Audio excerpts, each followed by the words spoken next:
Hey, kia ora, Helen Brahms here, coming to you live from Sun City in Arizona. Hope you're all having a super fantastic, sparkling Serenity Sunday. So how was your Serenity Sunday?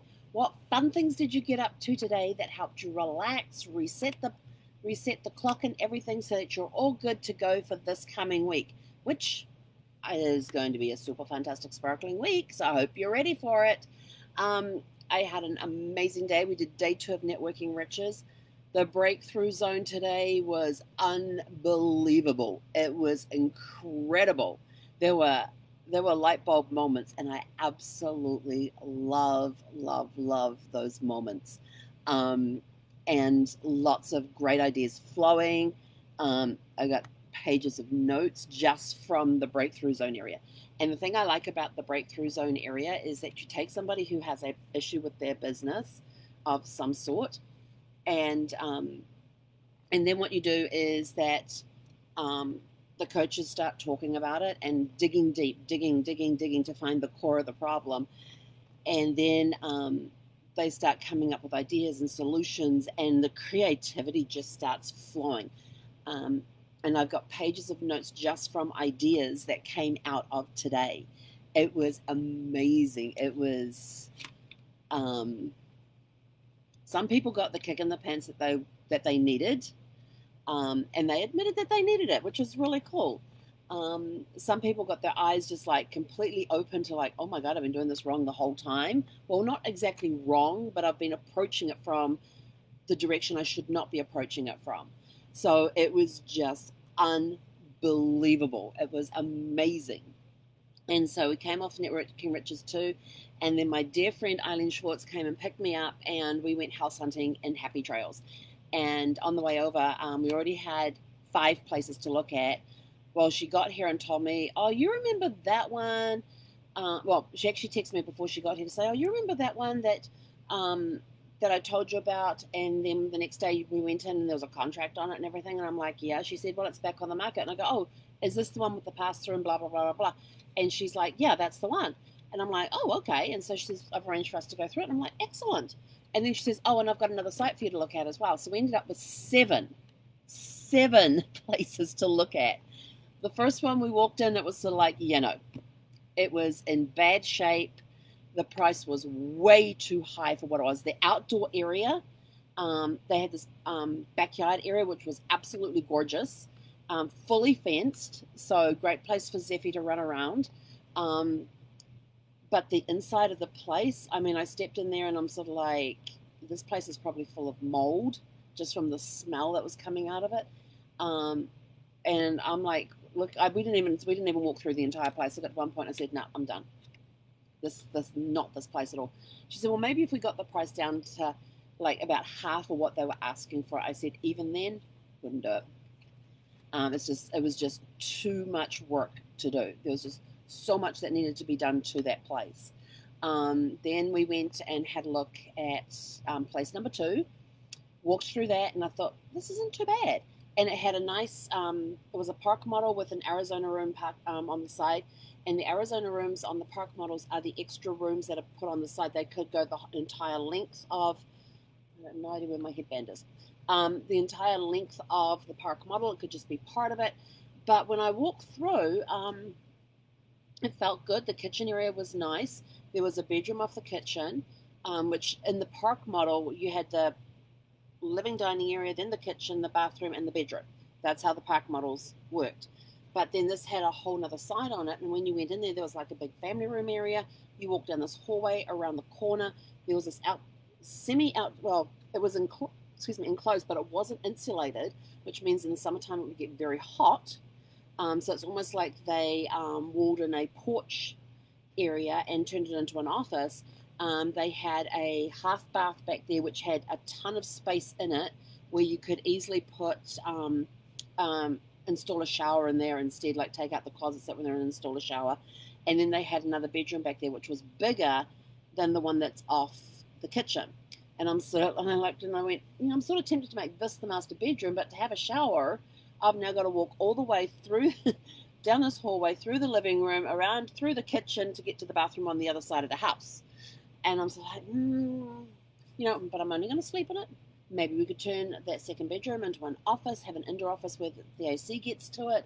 So there's lots of possibilities with that one, and so that's one of the possibilities. Then we went and had a look at an RV site, and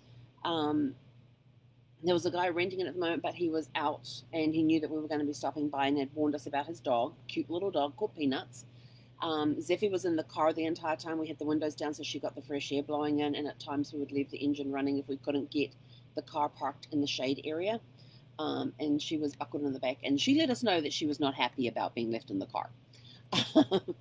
She definitely let the entire neighborhood know that she did not like being left in the car. But we went into this one. This one had two buildings. One was like a shed area. There was no electrical or plumbing in there, so no place to put a laundry. They did have a Class C parked in there, and I looked at the Class C, and I'm like looking at either side of it thinking, I don't think I could get my sides out. I wouldn't be able to get both slides out on each side of the vehicle because my vehicle has two slides, one on each side. There was enough room to get one slide out on one side, but not both. So I thought, okay, so we've got to remember that for this one. And went in, and it was like just one room. And they had this weird kitchen setup that had a sink. And then they had this coffee urn, like one of those stainless steel coffee urns with the little taps at the bottom, somehow jerry-rigged up above the sink. Don't ask me how it was up there. I have no clue. There was a little bar fridge underneath it, so you couldn't really call it a kitchen because there was no, and they had a hot plates on top. But it was one big open room with a bathroom off to the side. And there was more space in there than what the photographs on the website made it look like. But there was also a lot of stuff in there. And they had this massive TV. It probably would have been about a 50-inch TV mounted between two windows. So when you're outside, you look in and there's the back of the TV. So you really have no way to look out the windows because the TV's in the way. Then we went to, the Geese House. And this is one that I've looked at before, so I went back and had another look at it, and I actually took pictures of the geese this time. And when we went back, I said, I've got to check out this closet thing again. And I opened up the door, and now all the boxes were labeled differently from when we were first there. And I'm sort of like, hang on, that box there had written it, now had a piece of paper on it with writing on it, and the other box and two of the other boxes had white labels on them as well with handwritten notes on them. I said, somebody's been back here since we were last here and gone through the boxes to put what's in there. I said, because those two boxes, they weren't labeled like this last time, so somebody's been back and labeled the boxes. And the one that originally had Geese Honeymoon on it now had Honeymoon and Easter, and then there was another box with a list of several costumes in there, another box with a list of several costumes in there, all for these geese which were sitting out in the shed. Good space on this one. They had a nice big Arizona room that could be used as an office / guest room, or even a living room / office. They did have some more space where I could put up some whiteboards for when I'm working on genealogy. The only drawback on this one is they had no laundry facilities, and it was quite a hike to get to the nearest place where the laundry was. So I'm sort of like, yeah, I really like this place, but there's no laundry, and there's plenty of space in the shed to put the laundry, but there was no plumbing out there, so we'd have to get all of that put in. So I was sort of like, and I said, well, we know that somebody's been here because those boxes have been relabeled. I said, I wonder if the photo album was still there, the underwear was still in the drawer, the socks were still in the drawer. Opened up the pantry, the half-eaten bag of Lay's was still there, the 4 boxes of cereal was still there, along with, in the other cupboard was the box of, what was it, butterscotch instant pudding, I think it was, that had expired in 2013. That was still sitting in the cupboard. So some things they had left, but these boxes had been completely relabeled from when we were last there. Then we went to another RV site, which was one that was not on our original list. And what did we do? No, we went to, yes, this was the one that was on our list, and went there. It was very strange. Hang on, I'm trying to remember if it's the one. Hang on. No, this one just had the shed out there, which had laundry in it and a refrigerator. It did not have any center poles, so you could just pull sparkles in there. Plenty of room to put the slides out. Um, and the casita that was there had an upstairs area.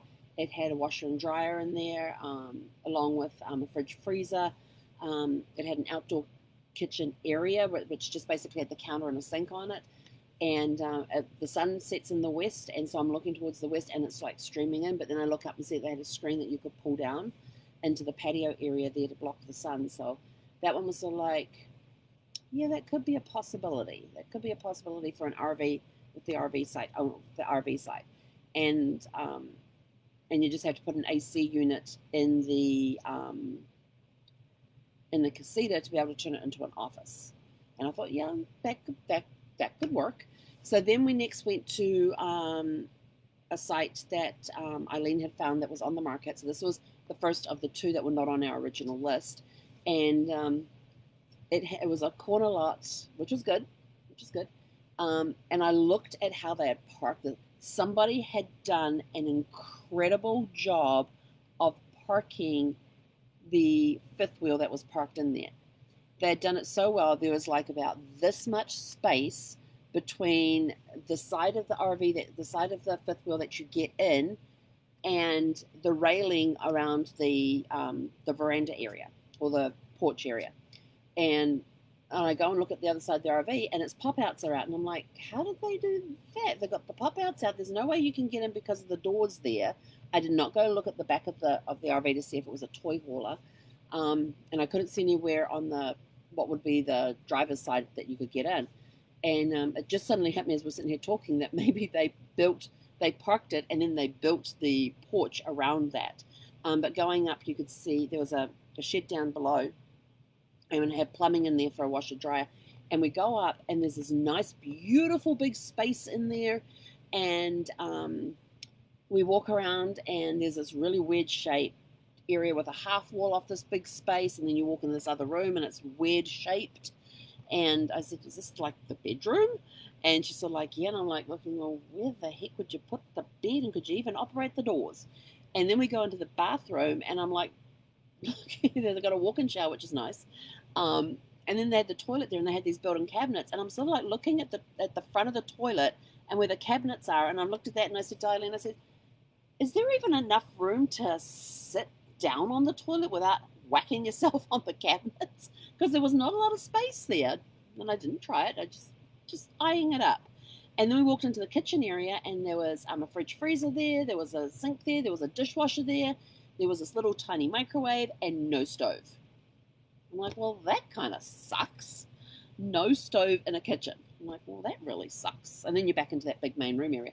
So, but there was a lot of work that needed to be done to this place. A lot of it was cosmetic stuff, like a good coat of paint. But in the shed, we did notice areas where there was dry rot. There was a lot of cracking on the walls in there, probably from shifting and settling. So this place, and as we're walking down the stairs, some of the tiles were missing off the edge of the steps. And so it's like, there's going to be a lot of work that needs to go into this. And I'm like, and I knew for a fact that if I put Sparkles into that parking space, she would be there to park. I'm not even sure if I could get the door open. If I had it as far over as I could on the other side, I'm not even sure if I could get the door open. And I would need to have room to move the slide out on the passenger side, because that's the bed, and the bed, when it's in, is tucked up against the drawers underneath the closet. So I'm sort of like, I don't know if I would have enough room to put Sparkles in there, and even be able to open just the bedroom slide to get to the drawers. I said, I really don't think I have the space to do that. And so, but this one required a lot of work. They wanted a lot of money for it, and it's been on the market for like 2 years, I think it is. So I'm sort of like, okay, either they're not negotiating the price, or they're being very unrealistic with the price because of the amount of work that needs to be done. And then we went to the final place, and this was a place that Eileen had told me about, that she had originally walked through it the last time we had been over that area. She went back, walked through this place, did videos for me, and photographs and stuff. And I said, oh, I really like this one. And then by the time I got to see it the next day online, it said that it was under contract. Well, the contract fell through, so it was back on the market. So we went in there, and the guy who was renting the place had the coolest Harley sitting out. It was a touring Harley. It was absolutely gorgeous. It was in this beautiful purple trying to see if I've got anything that even was lighter than this purple. But it was in this gorgeous purple color with shiny chrome. It looked stunning. I was just sort of like, I'll just take the bike. But we went in and had a look, and the kitchen and I'm like, okay, I don't have a lot of counter space in here. And like I've got about this much at one end, and then I've got a piece that folds up that blocks the stairwell. And then I have probably maybe 2 feet on one side, and then you've got the top of the cooker. This kitchen, for the size place it was, it had this pass-through that went from the kitchen into the Arizona room, which was a nice big room. They had a cabinet with a Murphy bed there. The guy that was renting it had blown up like a queen-size air mattress and had that on the floor in the corner, and he still had space for a couch, a big TV, and all of that. And he was renting the place, and it comes furnished. But he had bought his own air mattress and that sort of thing, and he still had plenty of space. And he had his dog crate in there for his dog, which was a large dog. So he had plenty of space to spread out. And when I went into the bedroom, I was sort of like, this is a really small bedroom. She's like, she says, well, that's a queen. If you put a full in there, and I'm like, a full? Me on a full with a dog? That ain't gonna happen. And I said, well, maybe if we turn the bed the other way, because there was like about this much space between the end of the bed and the drawers. And I said, you don't even have room to open the drawers at the end of this bed. And I said, even if we did manage to turn it 90 degrees, I said, well, maybe we could turn it 90 degrees. And she says, well, then you wouldn't get access to the drawers under the closet. And I thought, well, that really wouldn't bother me, because as long as I got access to the closet, because they were sliding doors, but to get access to the drawers, I need to pull them out and access them. So this one was, and then we got, like I said, we went to the kitchen, and I think it did not have much more counter space than what I had here. On one side of the stove was a coffee maker, and that's all you could get on that piece of. It's 20 hours. Well, thank you. That was all that you could get on that side of the stove, and the same on the other side. So it was just a very narrow place where you could put a coffee maker, and that was it. The other side, you could probably put a toaster, and that was it. And this is either side of the stove. And I'm sort of like, one of the things that I'm wanting to do when I get into a more permanent, into a home base, is I want to be able to bake. And I said, well, where would I even put a mixer? Because on the side that had the sink, there was barely enough room for a dish rack going into the sink, and then there was a little less space on the other side of the sink. So there was not a lot of space. So if you got a mixer on, it would drive me batty. It really would. But it did have good size space, but it had a very tiny bedroom, and I was just sort of like, yep, no. There's too much that needs to be done to this place to get it to where I want it. So it's like, that one's off the list. So we're down to 2 properties that I'm looking at right now. That were on the original list. One's the Geese House, even though it doesn't have a laundry. You need to price out what it would cost to put a laundry in, to put the hookups in there for it. And then the other one is the second house that we saw. And so, yes, that's we're going to look at those a little more and think about it, see if they'll work. But yeah, those were the only 2 real candidates out of the 7 that we looked at today. You know, I wouldn't mind to have a place to put sparkles, but then have a building there that you could actually live in and just park sparkles. That would be really cool, to be able to do that, because it means I wouldn't have to worry about storing sparkles or anything like that. But if I bought the house, it's like, where do I store sparkles? Yes, they have some storage space available, but it's booked up for next season already. For people that are coming back next season, they've already booked their space in to store their RVs. For those that don't have a place on their site to put the RVs. So the storage area at Happy Trails is already booked out for storage for next season. So, you know, we just keep looking. We just keep looking. Something's going to come up. The right place is going to come up. And we're just keeping open minds. Still looking around. Well, I'm kind of anxious to find a place. I don't want to go buy a place just because I want to buy a place. I want to make sure it's the right place for Zeffie and I. So I'll just keep working at it, praying about it, and seeing what comes up and all of that. So let us know. Oh, man, this has been on very long. Sorry. Lots to tell. today. We're now going through the adventures of buying a place to become our home base here for when we're not traveling. I'm not sure if we're going to travel this season. I'm thinking of for the summer that if we get the right place, we may stay in place for the summer and then plan on doing trips next summer.